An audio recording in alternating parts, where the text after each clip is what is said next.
Funding for this edition of Remember Them with Steve Adubato and Jacqui Tricarico has been provided by PSE&G, committed to providing safe, reliable energy now and in the future. NJM Insurance Group, serving New Jersey's drivers, homeowners, and business owners for more than 100 years. RWJ Barnabas Health. Let's be healthy together. The New Jersey Education Association. Horizon Blue Cross Blue Shield of New Jersey. Here when you need us most. Prudential Financial. New Jersey Institute of Technology. NJIT makes industry-ready professionals in all STEM fields. And by the Russell Berry Foundation, making a difference. Promotional support provided by the New Jersey Business and Industry Association. And by bestofnj.com, all New Jersey in one place.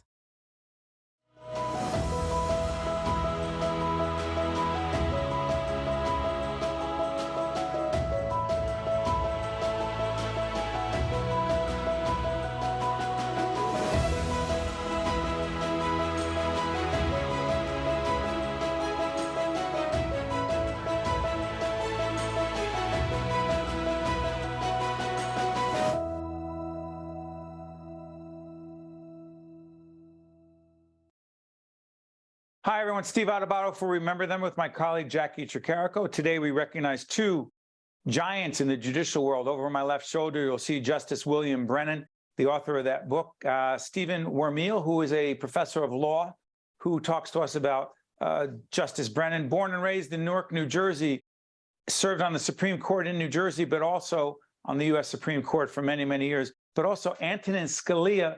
Who do we talk to there, Jacqui, in the second half? Jaynee LaVecchia, who is the former New Jersey Supreme Court Justice here in New Jersey. Yeah, Jaynee LaVecchia is not only a former Supreme Court Justice, New Jersey Supreme Court Justice, but is with the firm McCarter English, and she understands judicial history, judicial perspective. And Jaynee LaVecchia is terrific in that interview, because here's what Jacqui and I wanted to look at with this program, not just Scalia and Brennan, William Brennan and Antonin Scalia with New Jersey connections, if you will, but how the courts have changed. And we asked both of our guests, Jacqui, how Justice Scalia and Justice Brennan would be looking at the United States Supreme Court today, how incredibly polarized and political it is. Interesting. Yeah, it was really interesting to hear their thoughts on that. And I think, too, looking at this show overall, there are similarities between Scalia and Brennan. And Scalia said of Brennan at one point that he said, William Brennan is probably the most influential justice of the 20th century. And I think some people would say that of Scalia as well. And just something that I learned so much more about during this whole thing was Justice Scalia's whole interpretation of originalism and what that meant to him, what that means today, and should we really take that approach when it comes to looking at the Constitution? Well said, Jacqui. But the other thing that really struck me about these interviews that I hope people can pick up is that Scalia, while very much on the right, conservative, Brennan very far on the left. Think about this, and this comes out in this Remember Them episode. Justice Brennan writes the majority opinion on the flag burning issue as a method to communicate free speech under the First Amendment of the Constitution. Now, you would think Scalia, conservative, far right, who's the fifth vote in a 5-4 majority supporting Justice Brennan's opinion? It's Antonin Scalia. Right. Because his go ahead, Jacqui. No, go ahead. No, he basically said, look. His argument, is that it's part of freedom of speech, which a lot of people disagreed with and disagree with till today. But Jacqui, here's what's interesting with Scalia. He abhorred flag burning. He thought it was wrong. He thought it was unpatriotic, but he argued that under the Constitution, that the right of free speech should not end with flag burning. So in this interview that we talk about with Jaynee LaVecchia and also Brennan, we asked the question, what would happen today? The court may vote very differently on those kinds of issues. So for Jacqui and myself, remember them team, we look at two Supreme Court justices or associate justices of the Supreme Court, William Brennan from Newark and Antonin Scalia from Trenton, two giants. And both New Jersey Hall of Fame inductees too. Well, Jacqui always reminds me of things I forget. Thank you, Jacqui. Let's take a look.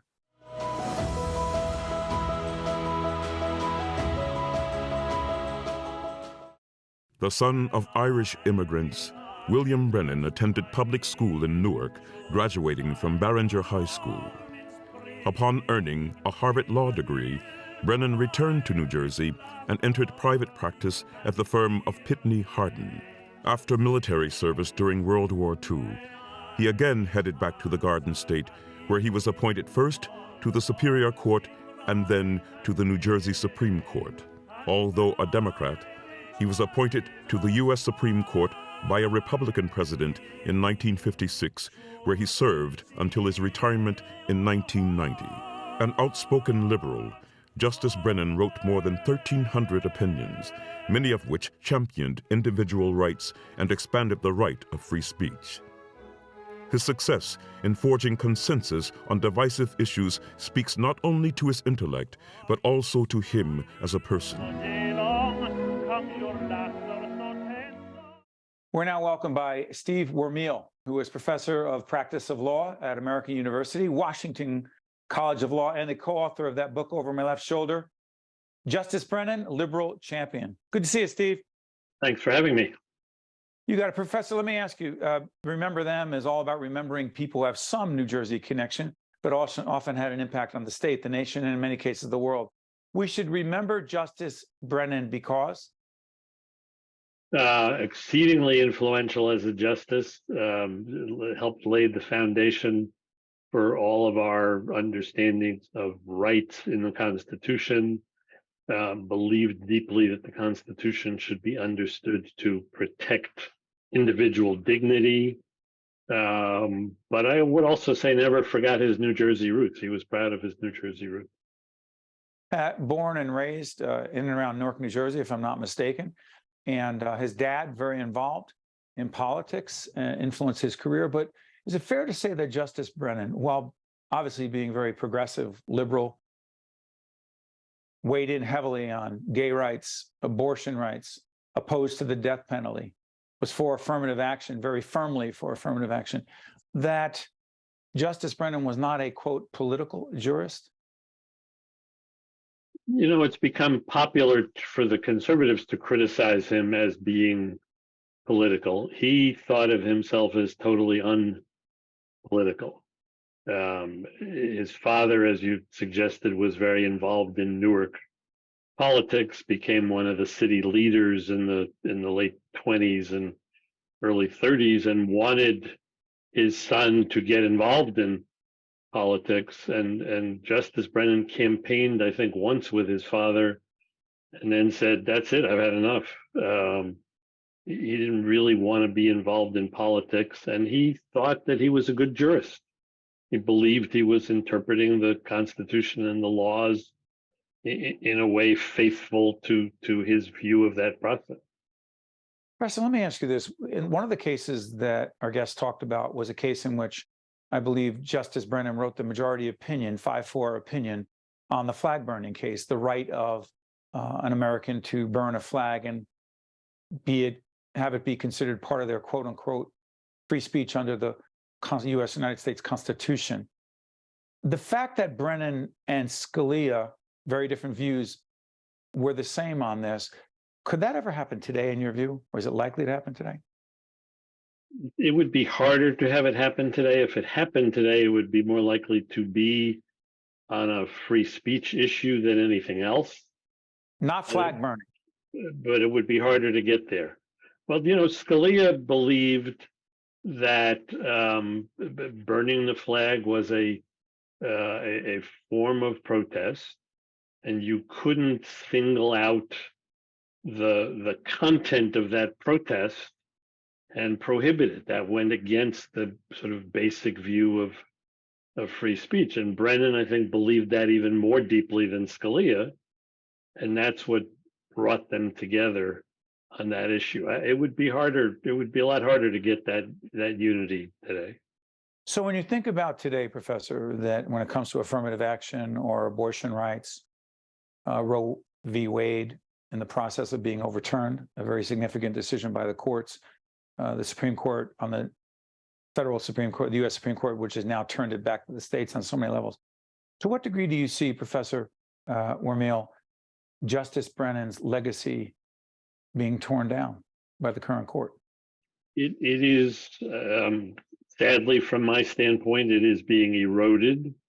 I wouldn't say it's gone, but it is certainly being eroded. As you've suggested, Steve, he wrote the major decisions upholding affirmative action, and we're pretty likely to see the Supreme Court eliminate affirmative action in the spring this term, which is repudiating much of what Brennan believed. Brennan was probably the most ardent advocate on the Supreme Court of church-state separation. He was the one who kept using the image of the wall of separation between church and state, and the court is in the process of dismantling that quite actively, overturning the right to abortion. The one place where his legacy, I think, still exists to a large degree is in free speech. The conservative court is still very protective of free speech in some respect, although not all respect. And so I think Brennan's legacy is still there. What do you believe Justice Brennan's view of January 6th would have been? Well, I think he would have been absolutely appalled and shocked. He believed that one of the limits on free speech was that you couldn't riot to claim free speech. You couldn't cause property damage and incitement to illegal action as a form of free speech. So I think that he was about as protective of free speech as I think any justice ever in the history of the court. But I think he would have found that crossed the line. He served 34 years on the court, correct? Yes. While he was on the court, this is really tricky because it's a different, our prism today is different than what it was 20, 30, 40 years ago plus. Was Brennan in, quote, the majority, meaning was there a 6-3, 5-4 majority most of the time in terms of the opinions he wrote, having the majority of the members of the court agree with him, or was it a mixed bag? It's a mixed bag, and it's a great part of the story of who he is. In the 1960s, in the court under Chief Justice Earl Warren, the famously liberal progressive court, he was right in the middle of a pretty solid, workable majority that had the power to do a lot of what it wanted to do. What about Rehnquist? Earl Warren retired in '69, and after that, Warren Burger and then Rehnquist were a more conservative court, and Brennan had to work for every victory. But a great part of the story is that he pulled rabbits out of that. The affirmative action decisions where he wrote the opinions upholding affirmative action all came under a more conservative court where he scrounged to find a fifth vote. He didn't write the abortion decisions, but he was in the majority in all of the cases upholding the right to abortion. There are many, many examples like that where expanding the scope of the Constitution to reach gender discrimination is another piece of Brennan's legacy. On the 14th Amendment, the amendment to the Equal Rights Clause, correct? The Equal Protection Clause, yeah. Yes, I apologize. Yeah, no worries. But that's a Brennan legacy and someplace where he had to scrounge to get those votes. So he was more successful in the 1970s and 1980s than he or anybody else had any right to expect that he would be. Real quick on this, Brennan on the New Jersey Supreme Court, his influence. He did a number of things. He dissented, much to the dismay of Arthur Vanderbilt, the Chief Justice, who thought Brennan was going to be his sure pal as a vote, and Brennan wasn't. He had his own mind, but he worked with Vanderbilt to reform the New Jersey court system, eliminate delays, make the handling of cases much more open, honest, and efficient. And that's an important legacy, I think. Yeah, I wonder what Brennan would say about all the judicial vacancies, the delays in the court system, whole bunch of things going on in the court system, judicial system that it would be amazing, fascinating to hear Justice William Brennan's view. The book is Justice Brennan, Liberal Champion. The co-author is Professor Steve Wermiel. Professor, we thank you so much for putting this extraordinary Justice of the Supreme Court, Associate Justice of the Supreme Court, who in fact had New Jersey roots, Newark, Brick City roots, and we look at Antonin Scalia right after this. Professor, thank you so much for joining us. Thanks for having me. It was a pleasure. You got it. Remember them right after this. To see more Remember Them programs, visit us online at steveadubato.org. If you would like to express an opinion, email us at info@caucusnj.org. Find us on Facebook at facebook.com/Steve Adubato, PhD, and follow us on Twitter at Steve Adubato.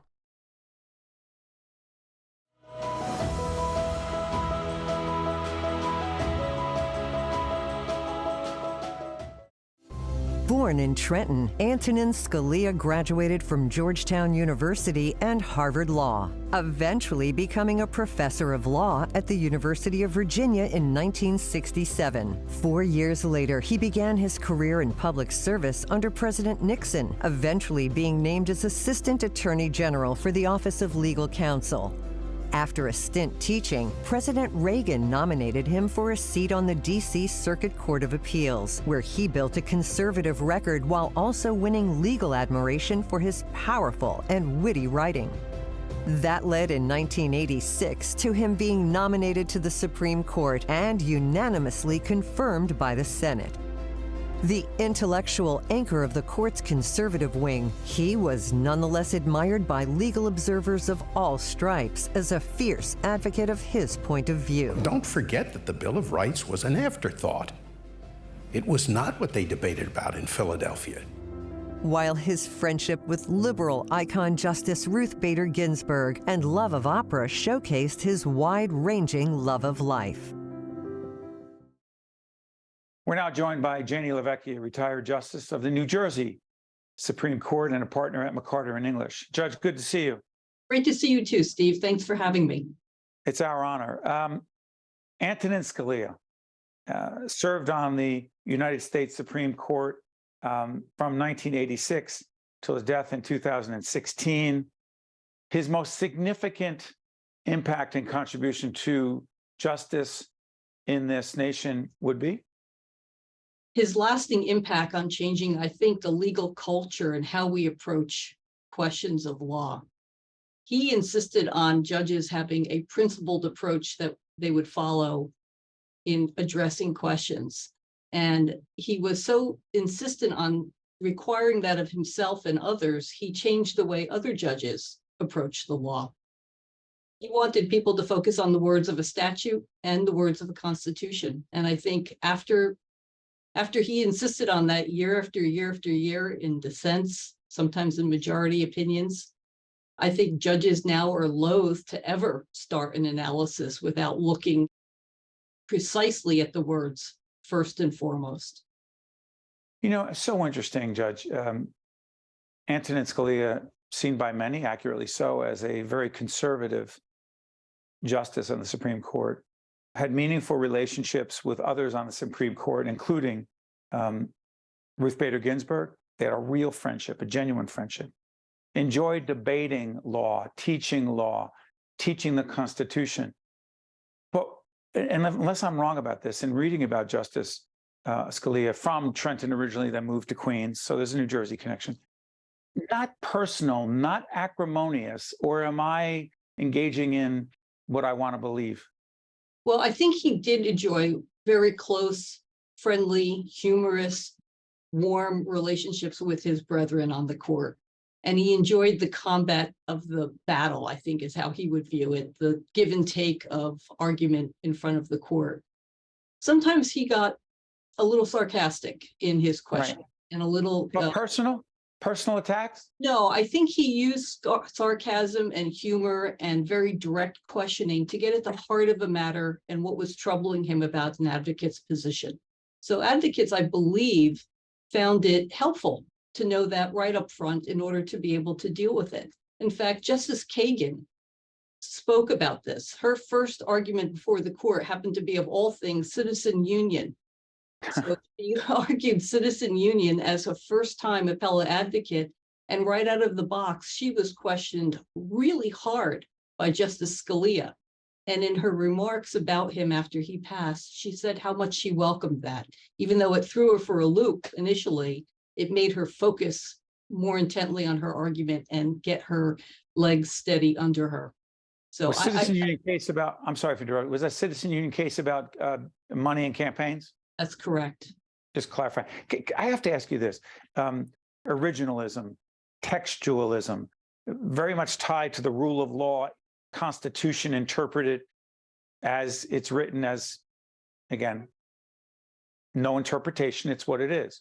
How the heck what do you think Antonin Scalia would think of the court today, the Supreme Court today, and how incredibly polarized it appears to be, A, and B, how people interpret the rule of law often based on their political prism? He spoke about that, Steve. He didn't want people to think that in approaching a question, he was approaching it as he might vote politically or as he might take a position in an academic discussion on his personal views. He viewed law as rule of law means law of rules. And he wanted to follow those rules very closely and carefully. That was his position for textualism when he was looking at a statute. He wanted to look at the words of the statute itself. He didn't care what any one legislator, while it was being passed, said about it, because he viewed the end result as the compromise of many, and he wanted to look at that in its entirety. When it came to the Constitution, and you asked about originalism, he wanted to know what the words meant at the time the constitutional provision was put in place. And then he used that to then verify the historical context for that interpretation. That's how he secured perhaps his greatest triumph, which was his views on the Second Amendment in the case called Washington the Heller decision versus Heller. Yes. I'm sorry, I interrupted you. The Heller decision. This fascinates me because, again, the people talk about the Second Amendment. Very few people have studied it and really understand it. But in the Heller decision, is it fair to say that the case was largely about whether the Second Amendment referred to individuals' rights to bear arms versus a state militia, a government militia's right to bear arms? And Scalia felt that no, it was an individual right. Is that a fair assessment? Yes, it is. It's very fair and accurate.